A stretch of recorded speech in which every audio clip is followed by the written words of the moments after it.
Hi everyone, it's Rachel G and welcome back to another video of mine. So yesterday I was having a conversation with someone about forgiveness. Now that is a word that gets refused because it can make a person angry. And you know what? That is okay because we each have our own timelines for when we can forgive. But I want to speak briefly in this video on the subject of forgiveness for those of you who do want to forgive. You're ready to forgive, but you're just finding it hard. So let me share some stuff with you. Firstly, forgiveness is the most important medicine that there is for healing, and yet it is the most challenging for the majority of us. If you have the right tools and you are willing to put in the effort, forgiveness is possible. It's important, firstly, to know that what forgiveness is and why it matters. Forgiveness is not excusing the behavior that the person in question conducted, and neither is it pretending that it didn't happen. There is no quick formula.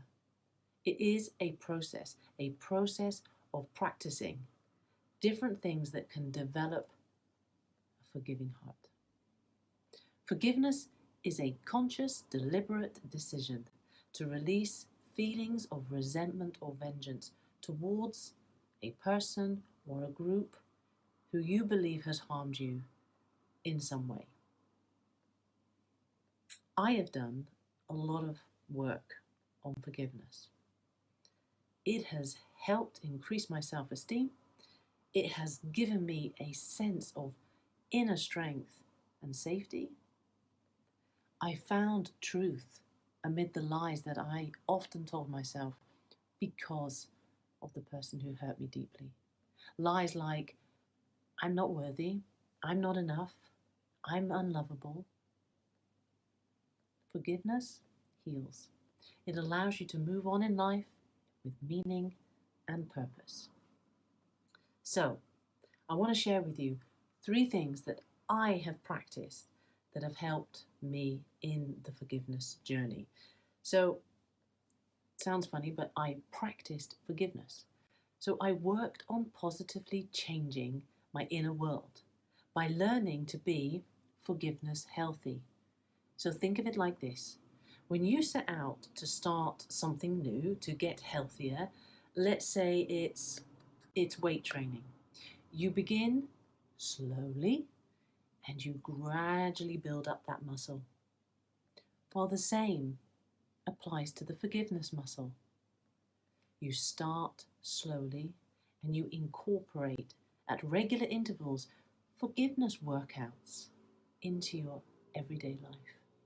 So, for example, one thing that I did to help me become forgiveness healthier was to make a conscious effort to not talk judgmentally about those who hurt me. But it didn't mean that I necessarily started saying nicer things about them either. But I refrained from talking negatively, which helped me not get pulled into that negative energy, into that negative storyline.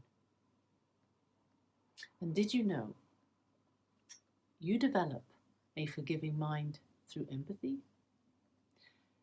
Scientists have discovered by studying the brain that when you or I think or visualize about forgiving, there is an increased activity in the neural circuits responsible for empathy, which confirms that empathy is connected to forgiveness and is an important step in the forgiveness process. I've practiced empathy. I have put myself in the shoes of the people who have hurt me. And when I do, I often see clearly their wounding that they are carrying. And I have empathy for them. And so how do I do this? Well, firstly, I imagine them as an innocent child, just needing love and support. And then wondering to myself, so to what degree Did they get what they needed from their parents? Because remember, we may be adults, but that doesn't equate to being emotionally mature. Quite the contrary. Emotionally, most adults still need to grow up because as adults, we are all carrying around our childhood wounds in our hearts. And when we hurt, we are in fact actually reacting from our wounds. This really helps me to open the door to forgiveness. And lastly, I practice forgiveness for myself, towards myself, softening my heart towards me when I have done or do something that kind of leaves me feeling like that I'm not lovable or that wasn't a lovable act.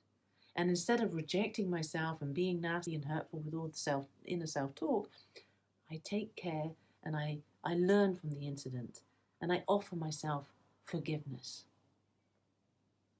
Because despite my actions, I am still worthy of love. Overcoming suffering helps us to gain a more mature understanding of what it means to be humble, to be courageous, and to be loving in the world.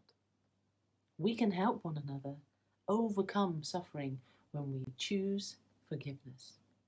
We can stop the cycles of hatred, even the cycles of violence. When we replace bitterness with love and we keep repeating that with as many people as we can, we free ourselves to love more deeply. Thanks for listening. Take care. Till the next video. Bye.